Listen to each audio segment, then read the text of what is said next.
চৰ্চাবাৰীত আজি ৰাইজে মিলি কৰম পৰৱ ইয়াত আয়োজন কৰিছে আৰু আমি সকলোৱে জানো যে চাহ জনগোষ্ঠী আদিবাসী ৰাইজৰ হৃদয়ৰ এই অনুষ্ঠান য'ত ৰাইজে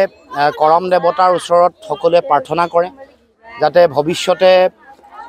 সমাজলৈ শান্তি আহে, সমন্বয় আহে, লগতে সমৃদ্ধি আহে। আমি কৃষিপ্ৰধান এটা জাতি, আমাৰ কৃষি শস্য যাতে চামলা হৈ থাকে, পোক পৰুৱাই যাতে আক্ৰমণ কৰিব নোৱাৰে, আমাৰ সমাজৰ কোনো মানুহৰ যাতে বেমাৰ আজাৰ নহয়, চাহ বাগিচাসমূহত ভালকৈ চাহ উৎপাদন হয়, চাহ বাগানতো যাতে কোনো ধৰণৰ বেমাৰ আজাৰ নহয়, তাৰ লগে সকলো পৰিয়াল যাতে সুখে শান্তিৰে সমন্বয় আৰু সমৃদ্ধিৰে সকলোৱে থাকিব পাৰে, জীয়াই থাকিব পাৰে। তাৰ কাৰণে আমি সকলোৱে আজি এই বিশেষ দিনটোত কৰম দেৱতাৰ চৰণত সেৱা নিবেদন কৰি আমি ৰাইজ অসমৰ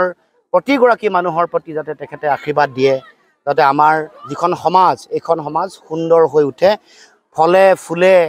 শস্য চামলা হয় আৰু যাতে আমি সকলোৱে সমন্বয়েৰে আমি সমাজখন আগবঢ়াই লৈ যাব পাৰোঁ। সমাজৰ পৰা অসূয়া, অপ্ৰীতি, অনীতি, হিংসা, দেশ এইবোৰ যাতে নাইকিয়া হৈ